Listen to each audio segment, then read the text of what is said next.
السلام علیکم ورحمۃ اللہ وبرکاتہ۔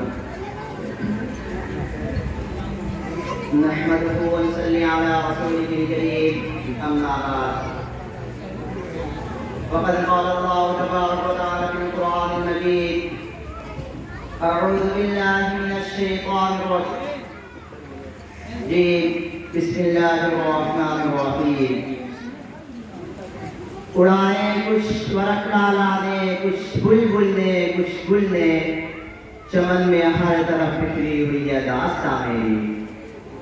حضرات گرامی، آج کے اس تاریخی جشن آزادی کے موقع پر آپ حضرات نے جس عنوان پر مجھے لکیر کرنے کی ہدایت کی ہے، حق بات تو یہ ہے کہ میں اس کا اہل نہیں ہوں، نہ ہی میری زبان اس کے لائق ہے، اور نہ ہی میرا مطالعہ اتنا وسیع ہے کہ ہندوستان کی آزادی سے لے کر اب تک کی تاریخ میں بیان کروں۔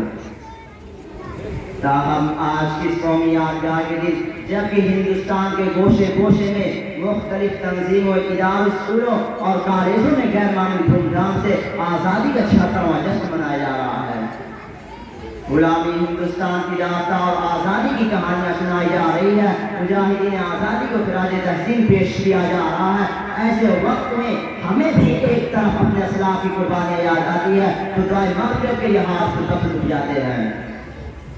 دوسری طرف جمہوریہ یعنی ہندوستان کے مسلمانوں کی دردناک واقعات اور ظلم و ستم کی گزارش سامنے آتی ہے تو خون کے آنسو نکل پڑتے ہیں اور دل سے ایسے آہ نکلتی کہ اگر ہمارے اسلاف و قابل رحمۃ اللہ علیہ اس کا تصور بھی ہوتا تو خدا کی قسم وہ لوگ کبھی بھی اس ملک کو انگریزوں کی غلامی سے چھڑانے اور ہندوستان کو آزاد کرانے کی بڑی قربانیاں نہ دیتے۔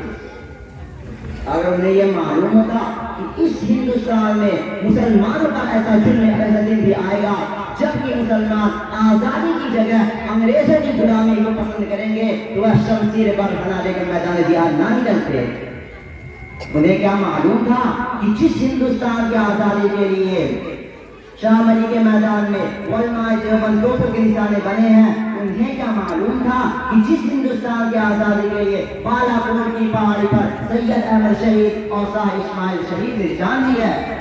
انہیں کیا معلوم تھا کہ جس ہندوستان کے آزادی کے لیے شیخ الہند اور شیخ الاسلام کالا پانی گئے ہیں؟ انہیں کیا معلوم تھا کہ جس ہندوستان کے آزادی کے لیے شیخ الاسلام مولانا حسین احمد مدنی پر سوٹ وارنٹ ہوا ہے؟ انہیں کیا معلوم تھا کہ جس ہندوستان کے آزادی کے لیے صرف 1857 عیسوی میں 51,000 علماء شہید ہوئے ہیں؟ انہیں کیا معلوم تھا کہ جس ہندوستان کے آزادی کے لیے دہلی کی چاری چوک سے خیبر تک کے درختوں پر علماء کی گردنیں لٹکائی گئی ہیں؟ انہیں کیا معلوم تھا کہ جس ہندوستان کی آزادی کے لیے علماء کو بنا کر کے آگ کے انگاروں پر ڈالا گیا ہے؟ اس ہندوستان میں مسلمانوں پر جرم و ستم کا پہاڑ ٹوٹے گا، انہیں حقوق سے محروم کیا جائے گا۔ ملت اسلامی کے پرزندوں، اس ملک کو آزاد ہوئے 76 سال ہو گئے ہیں، لیکن اس 76 سال آزادی میں ارباب حکومت نے مسلمانوں کے ساتھ کس طرح کا غیر انصافانہ رویہ اختیار کیا ہے اور ظلم و استبداد کی کون کون سے ہتھیار استعمال کیے ہیں، اس کی درد بھری داستان ہے۔ سینکڑوں فسادات کی تاریخ میرے سامنے ہے، جسے یاد کر کے کلیجہ منہ کو آتا ہے، زبانیں خنک ہو جاتی ہیں، پاؤں تلے سے زمین پھسل جاتی ہے کہ ہاں یہ کیسی آزادی ہے کہ مسلمان کی جان مال کی محفوظ نہیں ہے، ہمارے عزت و آبرو پر سب کو مارے جا رہے ہیں، ہمارے حقوق کو پامال کیا جا رہا ہے، ہمارے آبادوں کو ویران کیا جا رہا ہے، ہماری مساجد کو مقاصد پر مسخار کیا جا رہا ہے، ہمارے خانقاہ مدارس پر بنیاد پرستی کا الزام لگایا جا رہا ہے، شاہ اسلام کے جنازے نکالے جا رہے ہیں، قربانیوں پر پابندیاں لگائی جا رہی ہے، قبرستانوں پر غاصبانہ قبضہ کیا جا رہا ہے، لاؤڈ اسپیکر پر آزاد کے خلاف مقدمہ بازی ہو رہی ہے، خدائی قانون اور قرآنی دستور مسلم پاکستان اللہ میں ترمیم کی کوشش کی جا رہی ہے۔ یہ کیسی جمہوریت ہے؟ اگر آزادی اسی کا نام ہے تو ایسے آزادی کے ہم طلبگار نہیں ہیں، ایسے آزادی پہ تو ہم کل بھی رات مارتے تھے اور آج بھی رات مارتے ہیں۔ ہمیں مذہبی آزادی چاہیے، ہمیں قرآن کی آزادی چاہیے، ہمیں جان و مال کی حفاظت چاہیے، ہمیں عزت و آبرو کی حفاظت چاہیے، ہمیں عبادت گاہوں کی حفاظت چاہیے، ہمیں شاہ اسلام کی حفاظت چاہیے۔ نوجوان دوستو، کیا یہ جمہوریت کا پھول نہیں ہے، سیکولرزم کا مذاق نہیں ہے، دستور آزادی کی خلاف ورزی نہیں ہے کہ جمہوری ملک میں کسی کی مذہبی معاملات میں داخل کی جائے؟ آج آزاد ہندوستان میں یہی ہو رہا ہے، ہم سے مذہبی آزادی چھینی جا رہی ہے، مسلم پارلیمنٹ میں ترمیم کی کوشش کی جا رہی ہے۔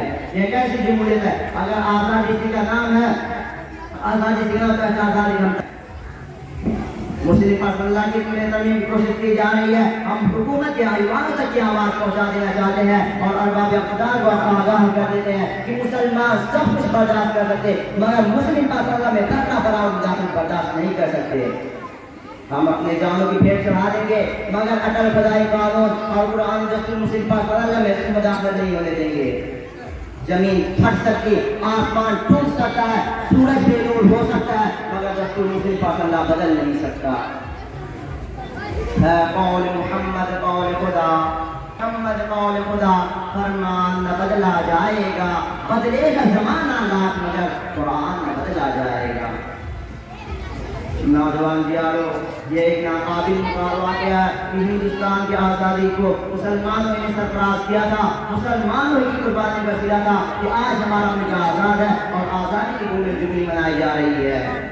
لیکن اس کے باوجود بھی ہم سے وطن پر دوستی کا سوال کیا جا رہا ہے۔ ہم بتلا دینا چاہتے ہیں کہ ہم اس ملک کے وفادار ہیں، اس دیش کے چپا چپا پر ہمارا حق ہے، اس دیش کے درہ درہ پر ہمارا حق ہے، اس دھرتی کے آزادی کے لیے ہم نے لڑا اور ہم ہی نے آباد کیا۔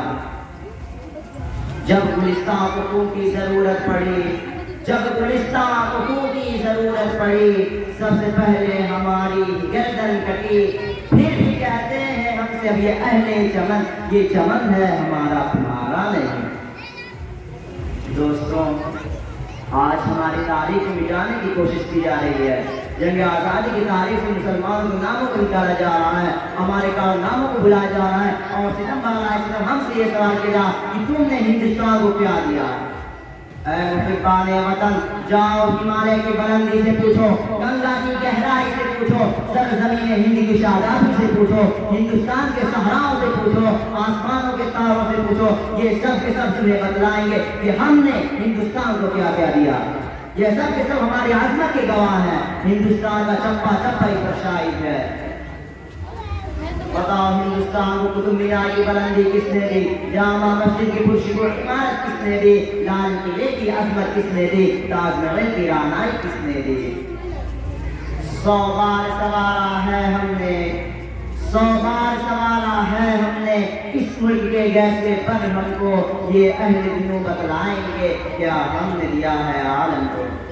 اللہ تعالیٰ ہم سب اسلام مسلم طاقتوں سے محفوظ رکھے اور اسلام کو سر بلند عطا کرے، آمین و آمین۔ السلام علیکم۔ ماشاءاللہ، عزیزم نے بہت ہی اچھے انداز میں، بہت ہی جوشیلے انداز میں ہندوستان کی آزادی کی تاریخ مختصراً آپ کے سامنے رکھی۔ اب میں اس کے بعد آپ کو بتاؤں کہ